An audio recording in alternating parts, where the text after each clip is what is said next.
Alright guys, getting into the main packs we're going to focus on here. Let's see if I've got my notes here.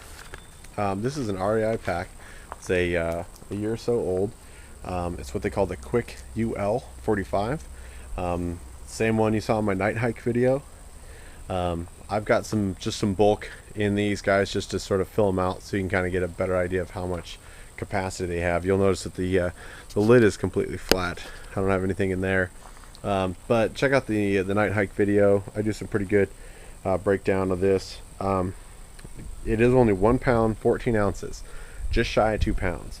It does have an aluminum stay in there for support, but I'll tell you what, you start getting past 30 pounds and you're going to feel it. You're going to feel it in the straps.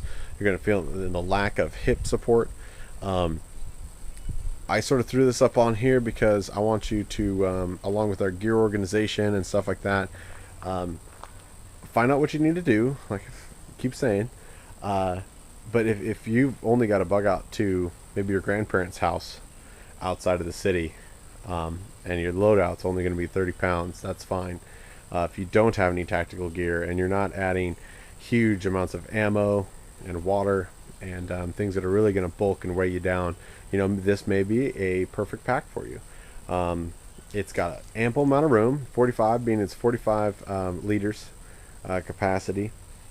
Now if you go to REI's site right now, what you're going to be looking for is their version of the ultralight pack now. It's called the Flash. They got rid of the 45, I believe it's a Flash 50 and a Flash 65. To kind of give you a comparison, the 65 is obviously 65 liters, which is going to be 3966 cubic inches, 3,966.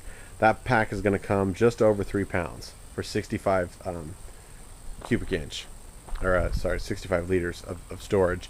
You're going to see a lot of features that are sort of lacking. Because of an ultralight pack, your side pouches are mesh pouches.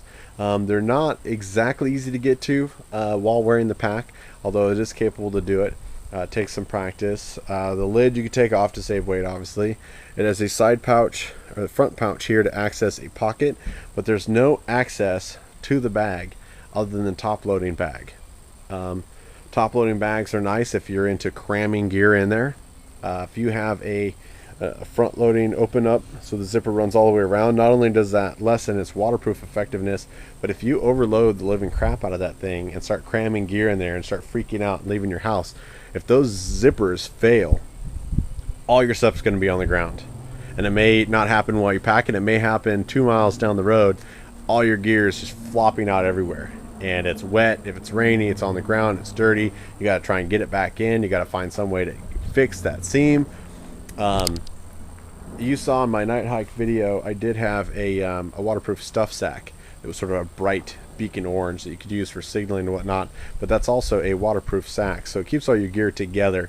If you are limited to a pack that you already have that is that front loading with a zipper, I'd recommend shoving everything into that waterproof sealed bag, yeah, whatever it is called, bag liner, that's what it's called.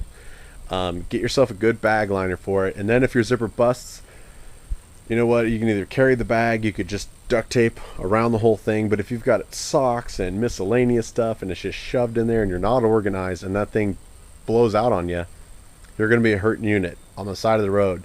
And if you're humping it and you're trying to get somewhere, you're going to be just bad news. So try out your gear, know what you're doing, don't make last minute hasty decisions, stick with the plan you've already got. And again, if this bag is not big enough for you, I'm not going to get rid of this bag. It uses great, for other things like we talked about, your gear organizing. Guess what? I got a buddy that shows up at the door, or family. I got a bag for him. I got a bag that I can load with extra gear that I've got sitting back in my gear closet.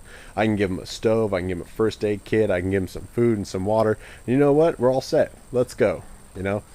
And he's not completely hopeless.